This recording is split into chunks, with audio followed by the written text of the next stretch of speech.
Welcome back to the Two Blues podcast and to another live match reaction. When is it never a dull game with Chelsea, even when we don't win? There's always something going on, man. Today had it all. A game that realistically we should have won. That first half. I mean, a game of two halves, if ever there was one. A first 45 minutes, the first half performance, really to be proud of, really that we should have, had the game dead and buried by. Should have been 3-0 up by half-time. Missed chances, late substitutions again, too little too late to get the game back to where we needed it to be. More drop points. Another game not won. I mean, look, there are positives to take from today, and of course we will get into them. Make sure to like, comment, subscribe if you're new to the channel. Get involved in the comments. It's a live stream. Let me know what you thought. Who was your man of the match? I thought up until that little injury, Cole Palmer was, having the, look nailed on for a hat trick, man of the match performance.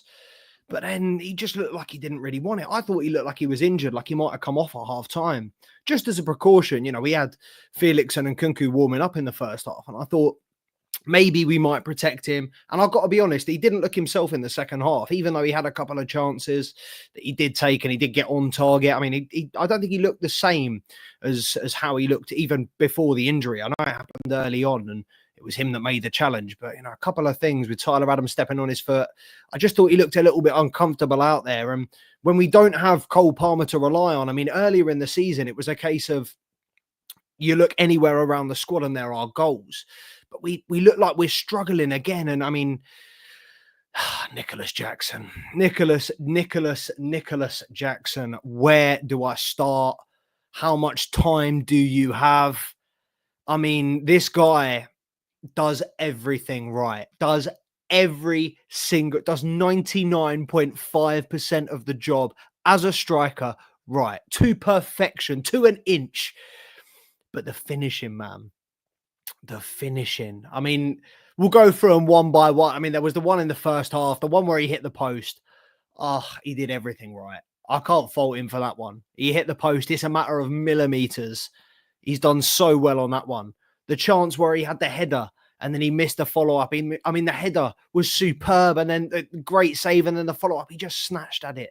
And then the volley where Madueke set it up. Yes, it bobbled, but he should have done better. Should have got his head over it. He snatched at it, but his hold up, the assist, what an assist. The strength, the hold up play, the intelligence, the timing, the awareness, the ball through, everything about that goal, sublime. And the Chelsea performance in the first half, I mean, Sancho had a chance where he dropped it. I think we'd just gone 1-0 up. He cut inside off the left, dropped his shoulder. It opened up for him and he could have gone for that near post. It opened up for him and he tried to put it in the far post and it got blocked. But there were a couple of chances. Well, more than a couple. I think we had 13 shots or something in the first half. So, there were more than a couple of good, clear-cut opportunities for Chelsea to go out and extend that lead in the first half. But again, we just lack the ruthless, the clinical finishing in front of goal. Sancho, Jackson, guilty of it today. At times, you could argue Madueke, Palmer's end product should have been a little bit better. Neto, when he came on, I mean, we'll get onto the subs and Enzo Maresca in a bit, but Neto, when he came on, offered absolutely nothing, defensive or attacking. I was one that said that I thought Neto should start today to deal with Milos Kerkez. His work rate down the right, I thought would be essential to blocking that threat. Turned out it wasn't really that much of an issue. Obviously, Semenyo scoring the goal off the left, but that was Achimpong more than, that was not the winger's responsibility. Nothing Madueke is involved with there. I thought Madueke had a solid showing today. And although he was quiet at times, I thought that was down to, more often than not, us not getting the ball out to him. And when he did, he faced up his man. He put a good ball into the box. He created something. He was dangerous. He made something happen. But, Neto comes on. I know he doesn't have much time to make an impact, but Reece James came on as a sub, not fit, not played, came on, made an impact. It takes 2-3 seconds, 2-3 decisions to make an impact, to, really make something happen. And, we really need someone to go and drive at the Bournemouth defence in those last stages. I'm thinking bring Neto on, bring Nkunku on, bring Felix on. And Felix, all credit to him, I thought Felix was the best substitution that we brought on. I think he gave an excellent account of himself. by all means, won the free kick for the goal. I thought he looked sharp, created something. I've always liked João Felix. I think he's an excellent player. When he came to Chelsea on loan the first stint, I thought he was superb. And there were a lot of people that didn't really like him. And I could not understand what they don't see or what they didn't see. And, well, yes, still don't see in João Felix. There are still some people out there that don't think he's a particularly good player. And I just do not understand that. He might not be your style, your type. You might not particularly like him. You might hold a grudge for whatever reason, but you can't begrudge João Felix being a quality player. You cannot say he is not a talented individual. The ease with which he does things, the effortlessness, the grace in which he does things, the way he turns on the ball, opens up space, beats them out. The way he does things is just, it's so easy on the eye. It's so Hazard Palmer-esque. And I think he had the biggest impact of the subs today. And I'd like to see him get more minutes. I think of the players, you could argue that Nkunku should be probably the most pissed off that he hasn't got more first team minutes. But João Felix is right up there as well. And, we're hearing rumours this transfer window, Nkunku's looking for a way out. Vega wants more minutes. João Felix has been sitting here on the bench playing against teams in the Conference League he knows are beneath him. In the FA Cup and Carabao Cup, he knows are too easy for him, but he's been sitting there tight-lipped, doing his job to the best of his ability. And when we need him, he's putting in good shifts. And, even when he hasn't been scoring, assisting, his work rate has been exceptional. I think it was Nottingham Forest where he had a really good game. It might have been a different team. I can't really remember off the top of my head, but Leicester, sorry, I think it was, where he had a really, really good game. I think he came off after about 50, 60 minutes, but he worked exceptionally hard in the first half. And again, today, I think he does what the team needs. I know he didn't have the time and the impact that, to have the impact that he wanted to make today, but he showed us a glimpse of why he should be getting more minutes. And I do think it's a tough situation because in the first half today, Sancho, unbelievable. I think he's so dangerous. When Sancho's in form, when Sancho's got confidence, he's a different player. It is like Jekyll and Hyde with Sancho. The player that disappears when things aren't going his way, as they, did for a year and a half, if not more, at Man United. And then the Borussia Dortmund, Jadon Sancho. The Jadon Sancho we've seen in glimpses at Chelsea. He's not, we're coaxing him out his shell. He's not there yet. He's not, 100. He's not 10-10 on the decision making, on everything that he's doing. But, today, a little bit of confidence in the first half, the little, nutmegs, getting his confidence back, driving at players. It is just, being clinical and doing what he needs to do with the ball in the final third, which at the end of the day is putting it in the back of the net and, giving it to Palmer and Jackson on a plate, which, I don't think he created too many chances today. He's been prone for those neat little balls, those threading the needle, little 5-yard passes inside the box in the last couple of weeks. We didn't really see that from him today. And, granted, Bournemouth, good team, good setup. I do feel like it kind of, well, definitely in the second half, we should have seen more from Jadon Sancho and this Chelsea team in general. But yeah, man, let me know what you thought in the comments. Let me know who your man of the match was today as well. I mean, we've got to give a man of the match. I know we didn't win, but we've got to give a man of the match. Shout out El Capitan, Reece James. Who wrote off Reece James? If you're in the comments right now and you wrote off Reece James, own up. I need to see some hands. I need to see some hands raised because I know some of you wrote off Reece James. And Mr. C Money, if you're watching, you're going to have a lot to answer for in this week's Chopping It Up with Charms. Our captain, Reece James, back in the team at the weekend against Morecambe. First 45 minutes, no sweat off his back. Assist, wasn't really an assist per se, but he registered an assist. Back in the team, back in the squad today, in off the bench. Steps up when we need it most. Look, I've been the first to say to anybody that said sell Reece James, I've said, why? What do we have to gain from selling Reece James? Because let's all be real with ourselves. He's nowhere near, in terms of his market value, nowhere near where he should be, nowhere near where he was 2-3 seasons ago because of the injuries and because of the lack of playing time that he's had. Undoubtedly, there would be very few teams willing to pay, 20, 30 mil for Reece James? Why do you want to cash in on one of the world's best right-backs on his, if not the best right-back in the world on his day? I know his day may not come too often and may not have happened too often in the last couple of years, but you know what? I'm not going to sit here and say, oh yeah, as a club of Chelsea stature, we need 20, 30 million that bad that we're going to sell our captain for, yeah, get out of here, man. Anybody on that side of the fence, I mean, I can't see anyone in the comments right now. Please own up. But yeah, man, Reece James, doing what he does best, showing what he is all about.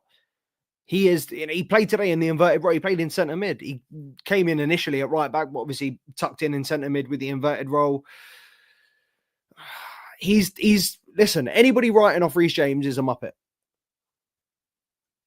He's still what, 25, 26?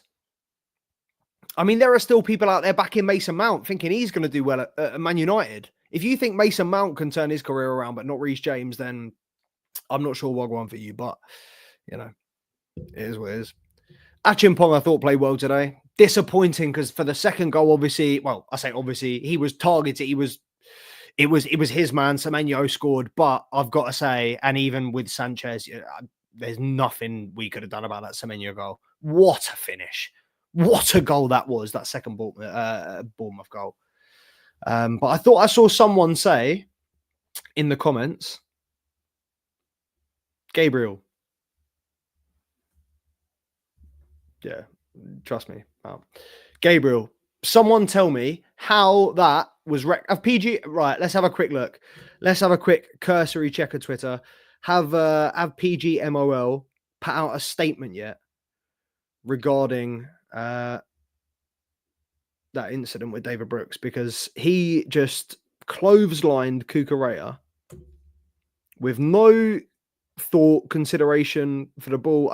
I don't understand. Do not understand how that was not a red card.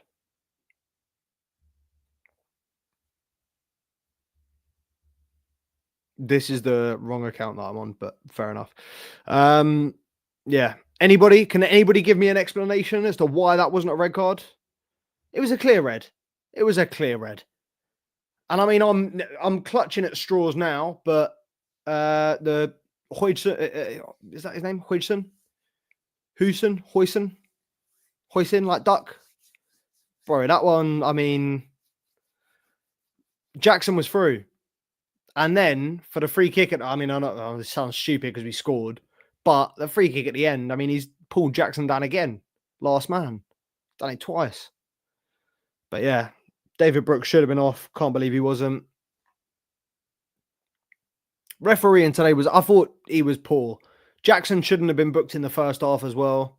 I don't know why Jackson was booked.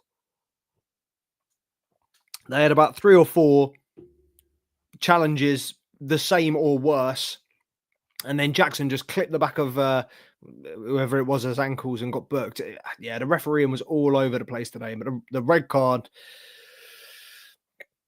Listen, you know what? That's the worst thing. At the same time, that's the best thing about the Chelsea fan base. And, well, definitely about me as a Chelsea fan. I can't speak for the rest of the Chelsea fan base. But I'm not going to sit here and say the red card was the reason that we didn't win today. Because David Brooks, objectively or not, I think 10 players, 11 players wouldn't really have affected this Chelsea team, to be completely honest.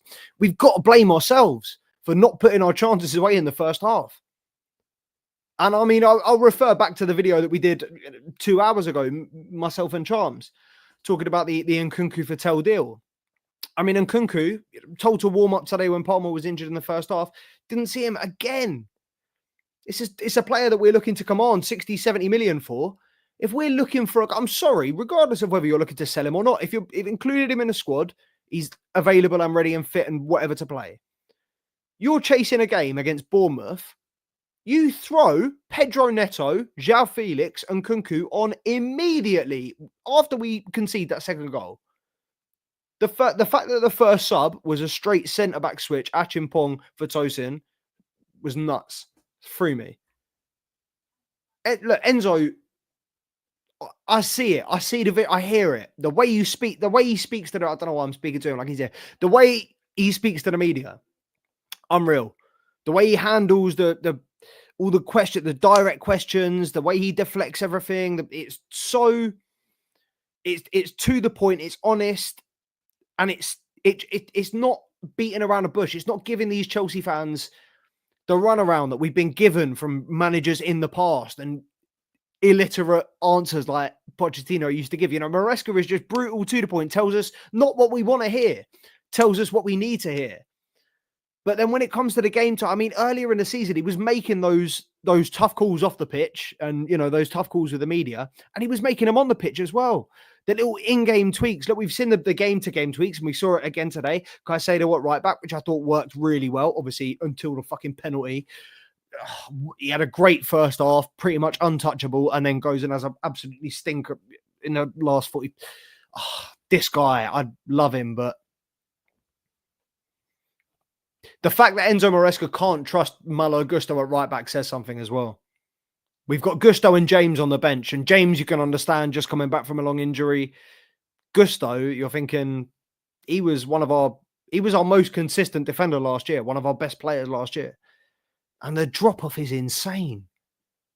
Can anybody point me as to why Malo Gusto was dropped off? I honestly don't know. But the drop-off is insane. He was our most consistent defender last season over the course of 38 games in the absence of Reece James, bearing in mind as well, not even taking into account the fact that he had to step up and come into this Chelsea team earlier than expected. He was brought in as a backup for Reece James. That was very clear. Reece James was fit, available at the time, got injured. Malo Gusto was thrust into the limelight and dealt with it exceptionally, superbly. But all of a sudden, I mean, I know, well, I suppose we know part of it is Maresca's obviously said that he doesn't like an overlapping, a bombing fullback. He likes someone to invert, and Gusto doesn't really seem to be able to do that role particularly well. He is definitely a bombing right back, but yeah. It's a pickle for Chelsea in the centre mid as well, because Romeo Lavia, I'd argue, best player in the Chelsea shirt in the first half. I think he was exceptional again. I love Romeo Lavia. I think pound for pound, one of our best signings in the last few years. When you look at Enzo and Caicedo as 100 million plus signings, I think Lavia is up there with them in terms of quality. I think the fact that we got him for half the price, less than half the price, 45 mil, whatever it was. Bargain, mate. Romeo Lavia. The only issue is obviously his fitness, his injury history. But if we can keep him fit, Romeo Lavia is exceptional.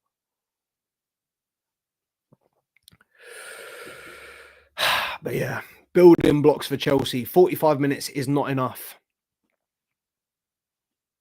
It's all well and good saying, we were exceptional in the first 45. And we were. But second 45, as we learned last season from Pochettino, you can't just play half a game. Gabriel says, I don't know if you're still watching, Gabriel says, Madueke, Sanchez and Jackson have to go. I mean, after today, I'm surprised to hear any three of those names.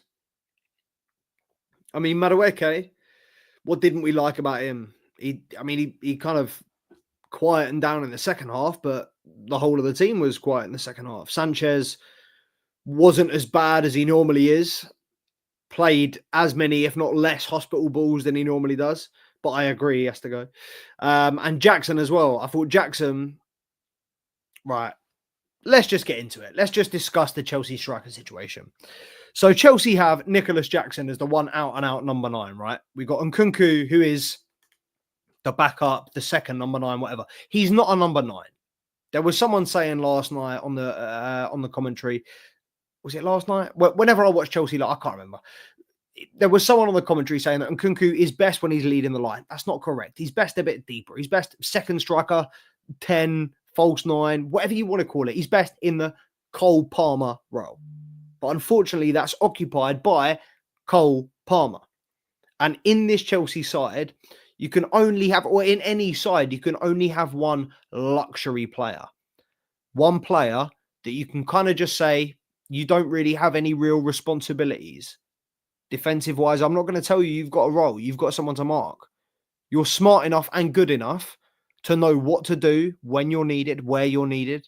Much like Eden Hazard. Someone that you can literally just direct the rest of the players and say, look, your position is here, but go where the game needs you. And Palmer does what Hazard does. Drifts. moves. He will operate in the central space when the game needs him to move out. When there's a little bit more space, he'll operate on the right, on the left. It will sense out weaknesses like that. We didn't really see it. Like I said, I do feel like there was a bit of a niggle with Palmer. I'll be interested to hear what Maresca says about Palmer and if he is still fit and fully available, because I genuinely feel like he looked, anyone correct me, he looked off. But yeah, I think, I forgot my fucking point there. I was talking about Jackson. Something about Jackson? Fuck knows.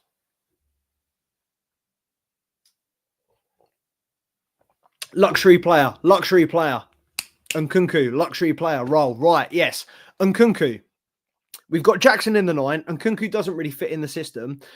In terms of a number 9, look, Conference League, yes, fantastic. Play him, give him the experience, whatever. We're getting into the knockout stages, so I do want to see a little bit more serious, us taking that competition a little bit more seriously. But for now, he's a fine little backup youth prodigy, whatever you want to call it. The number 9 situation, if we do sell Nkunku, we should not be going for a player like Matthias Tell.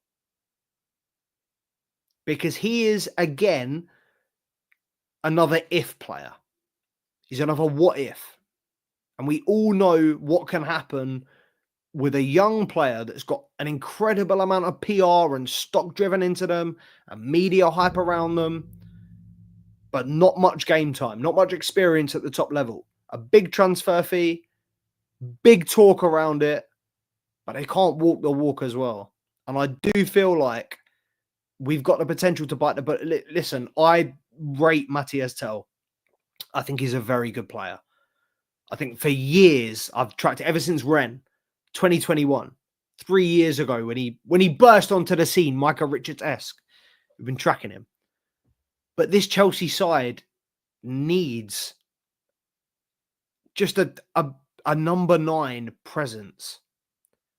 Someone that is refined and able to just score on instinct. Like, dare I say it, Olivier Giroud. Someone that is not going to cost the world. Someone that's not going to set the transfer market ablaze, send everyone wild, break any records. We need an old, reliable. Someone that can come on and do it for 20 minutes when Jackson can't do it, when his legs go at the end of a game. Honestly, I mean, go for. Look what Chris Wood is doing. Oh, speaking of which, let's check the Liverpool score. Look at what Chris Wood, or someone let me know in the comments what the Liverpool Nottingham Forest score is, please.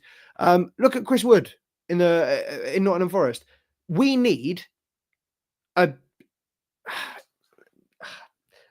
Diego Costa, a Mitrovic, someone a little bit more, accomplished than that. But the best typecast I can say is Olivier Giroud, a player that can handle the pressure. Yeah, man. I don't know why, with all of the hype around this young, talented side, look, I appreciate the youth, and that is the direction that we need to go, and that we're going younger and younger.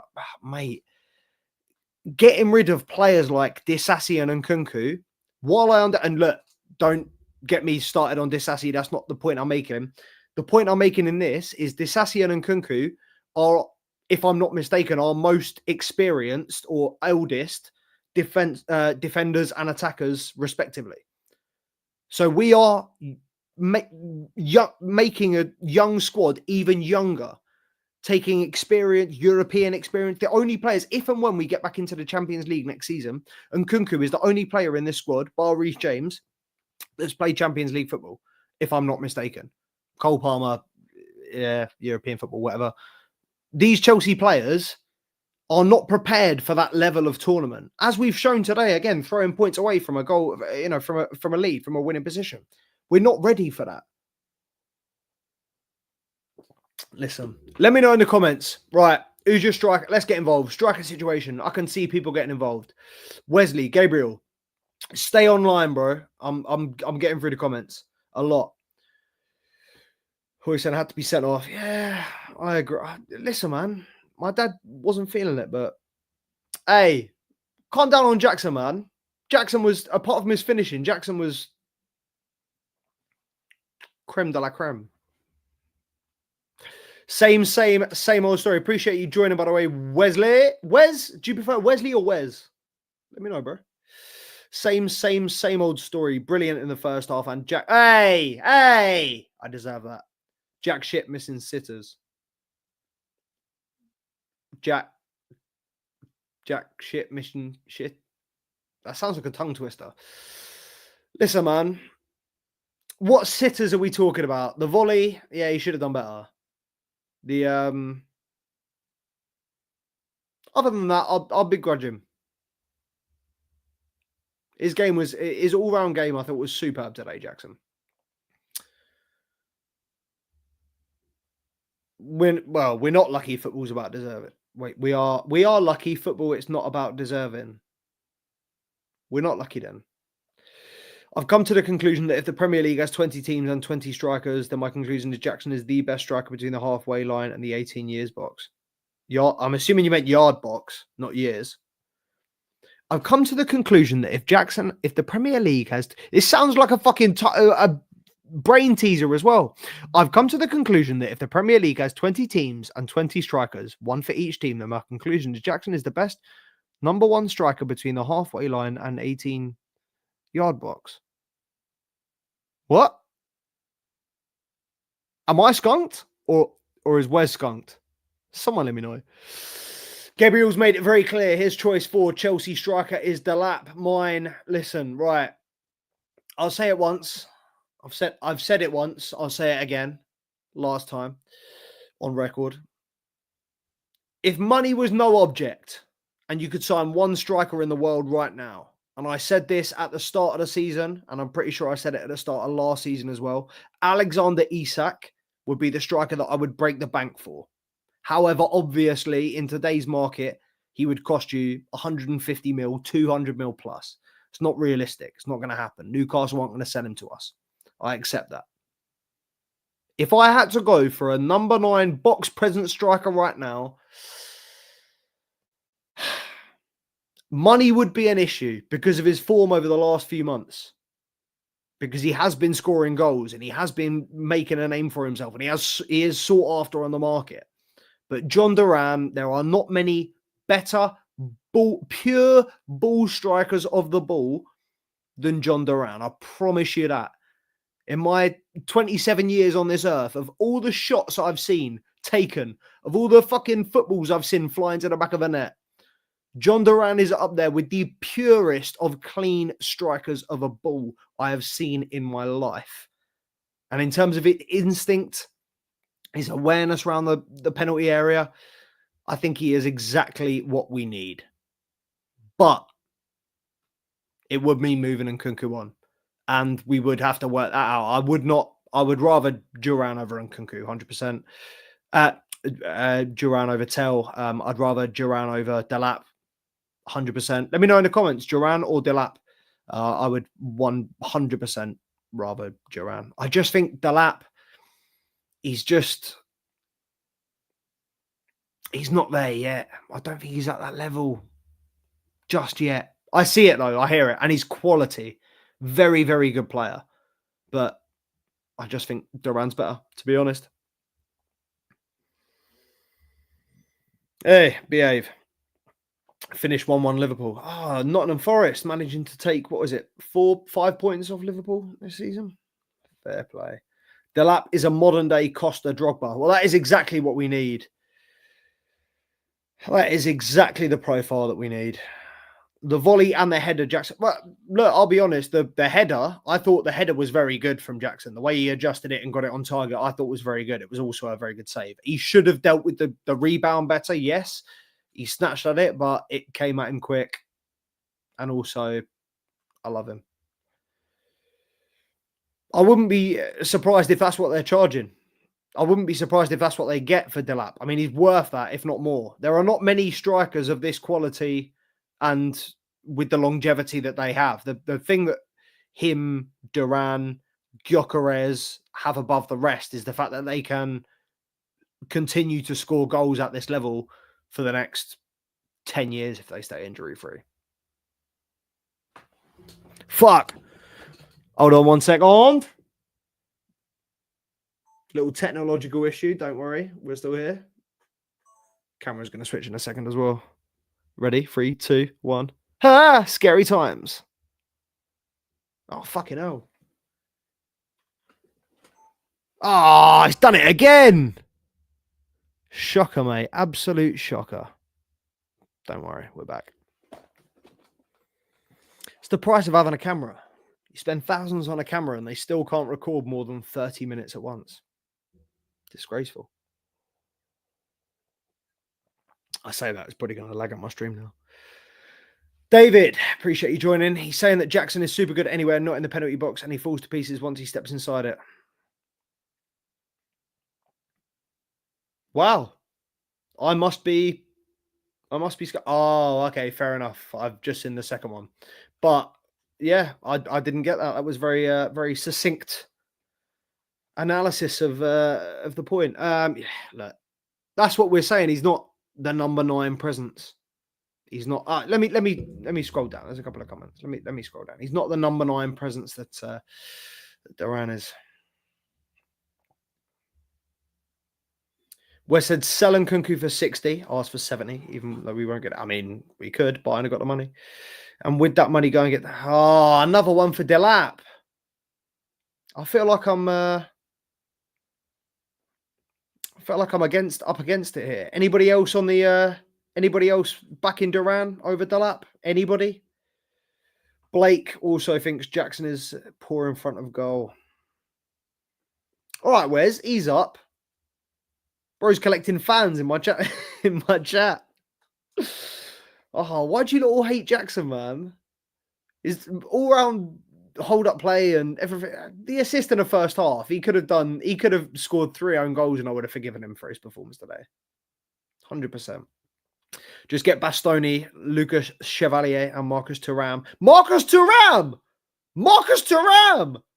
The striker from Inter. Wait, am I even in focus? Yeah. Can't fucking see shit.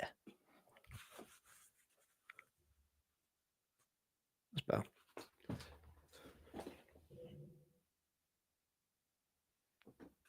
No, that's made it worse. There we go. Just get Bastoni, Lucas Chevalier, and Marcus Thuram. Right, yeah. You're off your rockamush. Marcus Thuram. He's no Olivier Giroud. Behave. Another Thuram. No. Okay, you said Duran as well. I'll let you off. I've got to have more people backing Duran in the chat. There's got to be more people that rate John Duran over Delap. Blake, are you telling me that the assist for the goal, for Cole Palmer's goal, the hold-up play to hold the ball up against 3 Bournemouth men while he was being consistently fouled, while he had his shirt about 10 inches to the left of him, managed to get out of that, rolled a man, put in a perfectly weighted pass in for Palmer, and then the chance in the first half that he had where he hit the post, where he did, again, exceptional hold-up play, linking up. The guy brings play, brings people into play, brings the team together. He's such a crucial part of that build-up play, I promise you. And I agree, his box presence is not fantastic. And he is not great in front of goal. And he should have done better multiple times in the first half. But I think to sit here and say that he does not have exceptional quality and moments of quality about him in every single game is nuts. Because for me, he did everything today but score. And yes, he's a striker. That's his job. But I can't sit here and say, oh, he had a bad game because he missed chances. Like, overall, over 90 minutes, objectively, he played well today. And another player, I'm glad you're popping up in the chat, Wes. Shout out how you, bruv, you lot weren't this vocal when I was backing. You lot are saying now, oh, all these players, but I was backing everyone earlier. Yeah, this player's amazing. Lavia, unbelievable. I'm not surprised he pulled him off, obviously, because he, injuries, he doesn't want to overwork him, etc. He makes us tick. And I said earlier, I don't know how many of you caught it, when Enzo and Caicedo are both worth 100 what is it, 105, 150 mil, 220 mil between them. Lavia at less than half that, at 45, whatever it was. He's worth the same, if not more. I promise you. I've been saying this for years. Romeo Lavia's the guy. He was the one I was always keen on. He was the one I wanted to sign. He's just exceptional player. And the way he makes it, he has that metronome in the middle. And he gives Enzo Fernandez so much more freedom. Tell me Enzo Fernandez was not two different players in that game.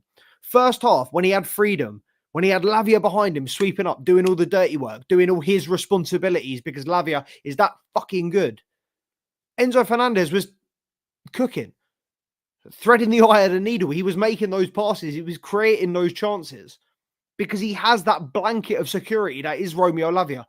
And yes, obviously he had to come off today. We will have to manage his minutes consistently. You know, we can't just keep throwing him in. We're going to have to build him up 60, 70, 80, and then a couple of 90 minutes. But bro, Lavia, when he's fit and available, he's one of the first names on the team sheet. Exceptional player. And I did think that Achimpong played I said earlier, I thought Achimpong was superb today as well. On the whole, before you get me. Oh, here we go. Back into the Jackson chat. Right. Jackson assist was amazing. A great play between the halfway line and the 18-yard box, but in front of goal, rubbish.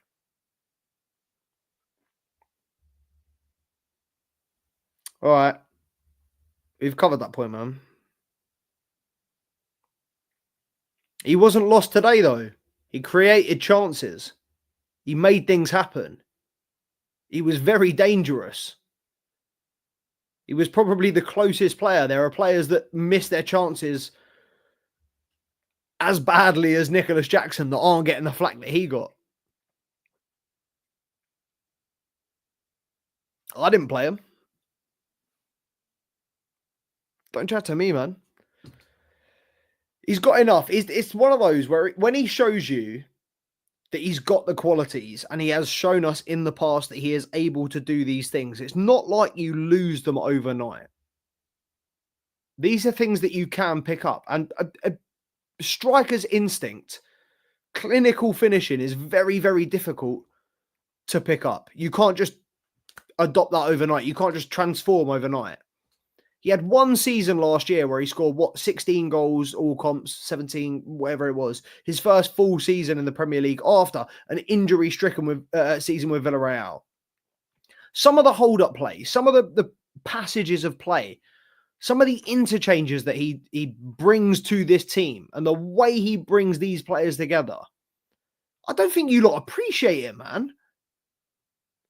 I think you lot are so disrespectful to someone that is honestly so many elements of his game he's refined since he joined. Like, how much better is he now than when he joined? And it's been 12 calendar months, a little bit over, a whole, 1 year, whatever it is. Listen, man, Nicholas Jackson, settle down. I don't disagree. We need a box presence. We need a number 9. Don't disagree. Never have. But to say, yeah, Nicholas Jackson, man, he's good performance tonight. Good performance. Hey up, Scott. Points lost for both of us tonight. Purple Patch episode coming soon. Come on, man. It's got to be. Still can't believe you wouldn't bring Marcus Thuram, guys. Legit a beast. João Pedro ain't a bad shot either. Yeah, not doing business with Brighton anytime soon. How much would they charge us? Right. First question, how much would they charge for João Pedro? That's 60 mil. And then how much would they charge us for João Pedro? I reckon 85 mil minimum they charge us for João Pedro. They charge Liverpool 30. Cheating bastards. But yeah, João Pedro, nah. Marcus Thuram, nah. I just want Giroud back, to be honest. Maybe just bring Giroud back. Maybe that's the right option. Anyone disagree? Let's just give him tenure. Like, don't even put him on like a 6-7 year contract. Let's just put him on a salary. Let's just give him tenure until he wants to leave, which he will never want to do. Let's just bring him back. Him and Thiago Silva. I can't believe Enzo bought on fucking Tosin when we went 2-1 down. But anyway, let me know who your man of the match was. Make sure to like, comment, subscribe if you're not already. Get involved in the live chat. It is a live stream. But yeah, more points dropped. On to the next one. What is the next one?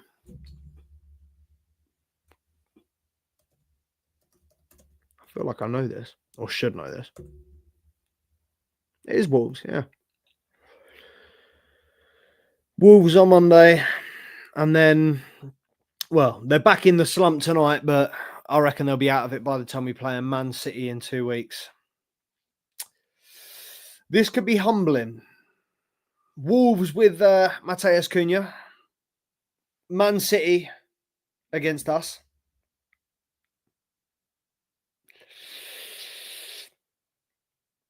It's looking like more points dropped for Chelsea. Struggling, man.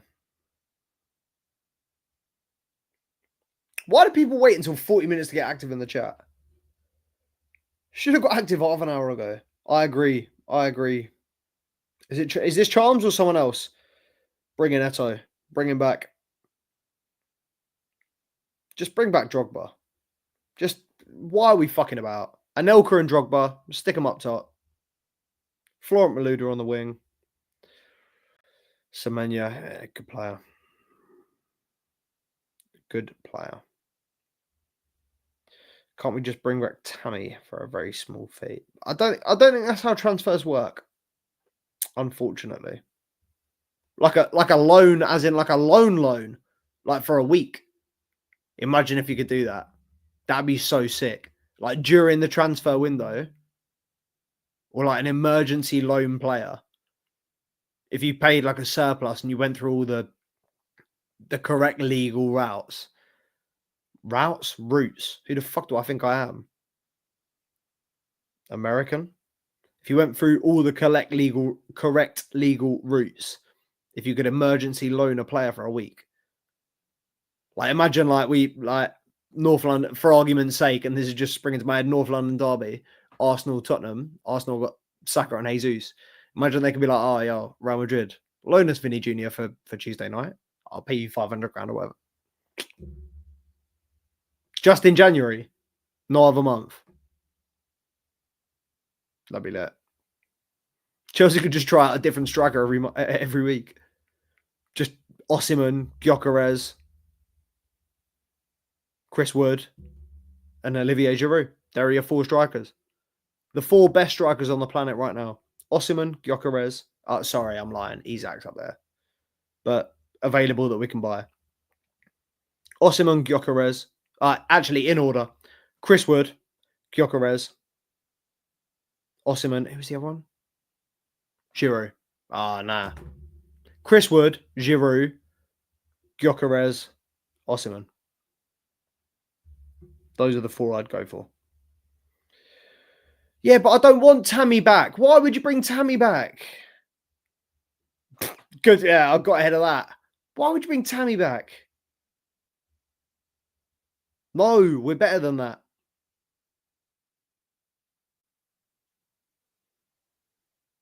Maybe.